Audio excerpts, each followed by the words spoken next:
What's good, YouTube? It's your boy AC coming at you again with another video. Now today, I want to speak on something that's been weighing heavy on my mind, man. ISO versus screens. The 2K community has been split between these two sides for as long as possible, and I hate it. The main issue being that some people believe ISO takes more skills than screens, or that you have no skill because you take screens, which simply isn't true. 2K is 2K, and the main objective is put the ball in the hoop. And who's to tell me that I have no skill because I take screens? What? That just simply doesn't make sense. Instead of saying ISO takes more skill or screens take more IQ, how about we just come together and say that winning in general takes skill, winning consistently, because there's people out here that's ISOing and looks crazy. They look like flight reacts. That's what I'm saying. And there's some people out here that take screens and score 0 points. Now, before I get all the hate like, oh, you talking because you can't do it. In 2K20, my skill set is so diverse. I can ISO, take screens, or if I wanted to, sit in the corner and spot it with my 3 level. You know what I'm saying? So I don't want to hear nobody saying I'm showing favoritism towards one playstyle. I do not show favoritism towards one playstyle. What I do is show favoritism towards winning. I am a very competitive person and I like winning. If I see that the game I'm playing requires me to ISO, I will ISO. If I see the game requires me to set screens or take screens, I will do so. If I need to just chill and just, you know, stand in the corner, you feel me? I do that. Whatever it takes to win. So I'm tired of people saying this takes more skill, this takes more IQ. No. Everything 2K is 2K. Skill sets are diverse, except that the only thing that don't take skill though is hop stats. That is hop stats. You feel me? My son just popped the hop stats. Come on, man. Speaking of hop steps, 2K finally dropped some good news on 2K21. Let's go. And this news, man, got me extremely excited. Oh my gosh, I'm extremely excited for 2K21. I really want to see what it's going to look like. I hope it's better than this year. I hope it's not a repeat of the last 2 years. Like, you feel me? One of the things that stood out to me in this newsletter was the future of hop stepping. It says, on the defensive end, you can expect a much stronger presence from bigs in the paint. Block targeting has been improved, so it'll be easier to send weak shots back, and we've loaded up coverage for contact in the paint to slow down overpowered moves like last year's hop step layup. Let's go. I'm tired of people rim running, going straight to the rim, and I play excellent defense and they just hop step and disappear. Like, what? It would be times where I am clamping them, like literally I know they're out of energy because I'm out of energy, and I will be forcing contact with them all the way to the paint. It would be all the way. I'm squared up with them, straight in front of him. I'm not giving him leverage to any side, and he just taps X, taps square, and he's on the other side of the paint ready for a layup. Like, huh? And I really hope this letter is serious about this too, because last year for 2K20's release, Mike Wang said that jumping in the paint won't be as effective, and we all know how that turned out, man. You can't play interior defense this year without jumping. Pogo stick is the most important interior defensive badge in the game, man. So I just hope that they were serious about this, man, because I can't stand it no more, dog. They also said they made some new changes to shooting, but in my opinion, it's kind of just reverting it back to what it was previously. I'll read it here. On the shooting animation side, you can expect a plethora of new shot types, including Harden's unique 1-foot running fadeaway. I'm going to stop that right there, and I'm going to question, how are they about to implement this, right? Because James Harden can barely get the timing right now. James Harden's a demon. My mom plays, he's gonna be a demon too, but I mean, how am I supposed to time this? Is that gonna be overpowered or is it gonna be broke. I don't know, man. So that right there kind of just confused me. I didn't know what to think about that. Continuing, it says, and a quick note for all the park players. We've added over 40 new park jump shot landings for you to show off with when you hit from outside. Now, this right here is exciting because I really want to see what the new park jump shot landings is going to look like, man. For the past couple years, there's only been really, in my opinion, a couple jump shot landings that is super saucy, like Suns Out, Guns Out. I'm using that in this gameplay. It looks so beautiful. It's so disrespectful. When you green, you just start flexing on it. Bro, that's crazy. I also like the moonwalk. G-Man made that one famous. Like, come on, who don't like a little, little walking on the moon action, you know what I'm saying? But a lot of them is trash. Why am I gonna shoot and just bust out a cat daddy, man? Like, who even does that anymore? I'm just gonna shoot and just start doing the cat daddy? Come on, man. Don't nobody use that but old heads.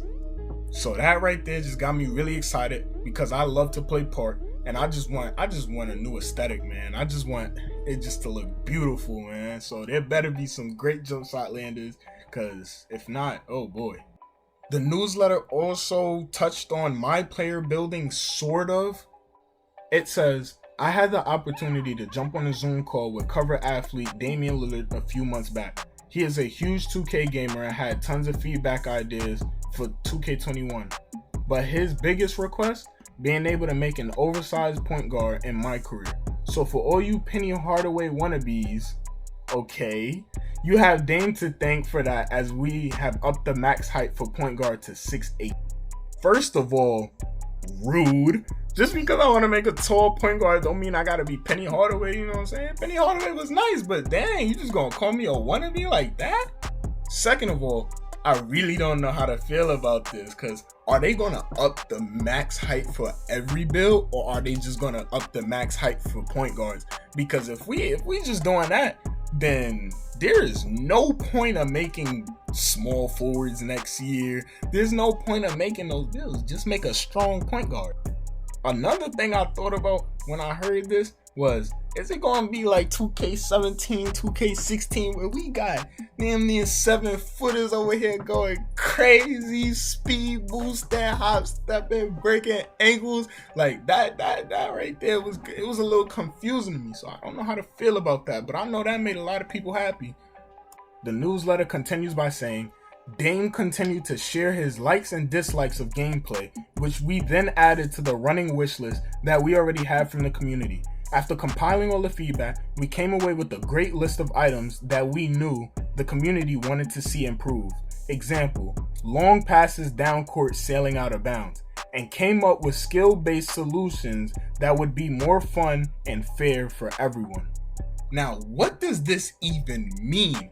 They tried to be specific, yet left it so vague at the same time. I'm confused.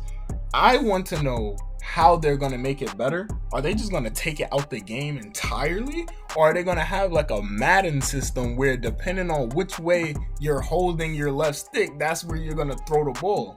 Or maybe, depending on how far you throw it or what direction you throw it, maybe the guy on the receiving end is going to be able to adjust to the ball himself. Ooh, that sounds like a good idea, don't it? 2K, hit me up. For me, I got some shit, you know what I'm saying? So I don't really know what to think about that, but I will say, 2K, you have sparked my interest, and I'm looking forward to seeing what the hell you guys were talking about. Now, up next we have badges. I personally like the badge system we had this year. The badge grind? Now that was awful. But the badge system? It wasn't that bad, you know. It was interesting. You could take off badges you didn't want and you could put it on something else, or, you know, that was interesting. It kind of reminded me of the Call of Duty Pick 10 system. It was good because it wasn't like old 2K. Like, remember 2K16, where if your mod player got volume shooter, it was it was almost damning for your mod player, bro. Your career was over. You got volume shooter, man. You miss your first shot and the game was over. Like, come on. Or 2K19, where you would have to literally fill that bar up one badge at a time, like multiple times. Yeah, that was awful.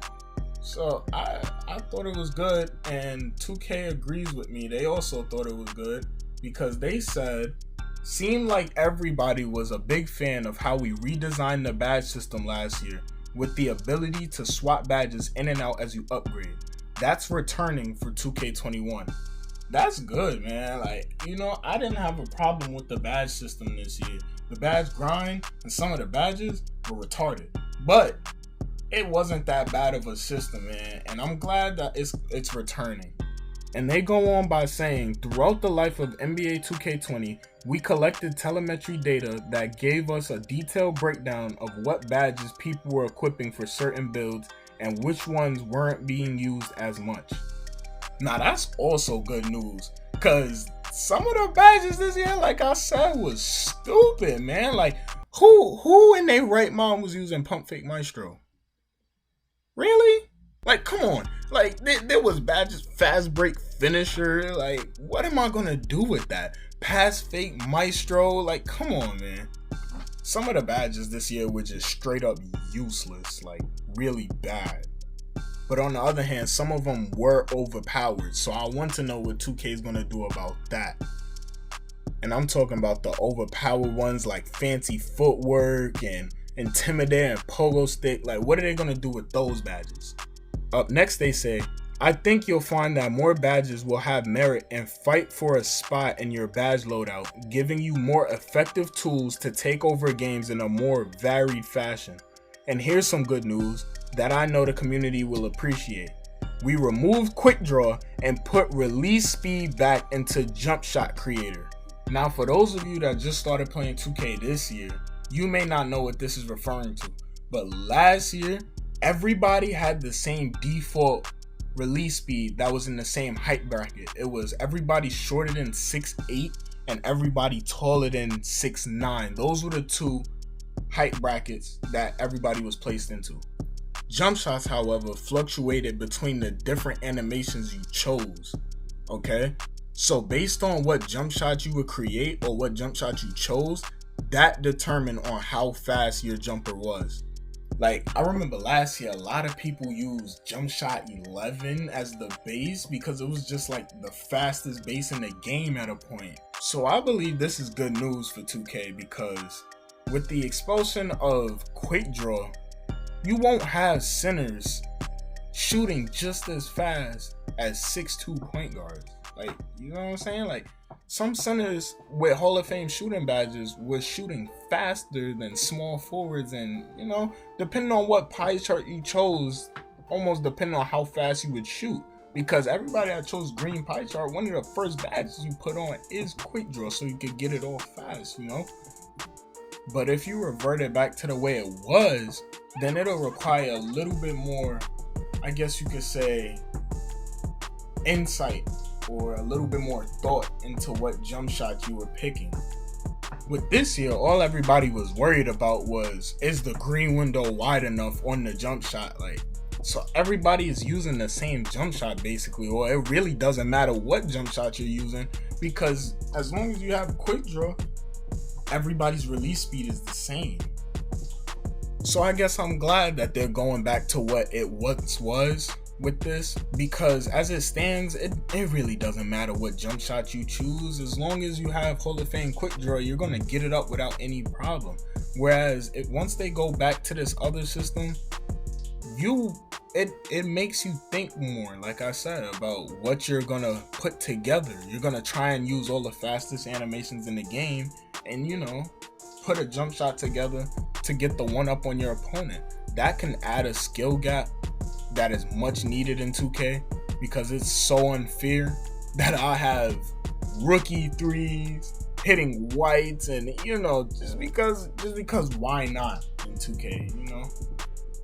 This newsletter dropped at the perfect time, man, for me, because I was just starting to lose hope in 2K, and you guys dropped this newsletter, and I'm just so glad. We'll see what the My Player Builder is going to look like and how it all comes together on August 24th. That's when the demo drops.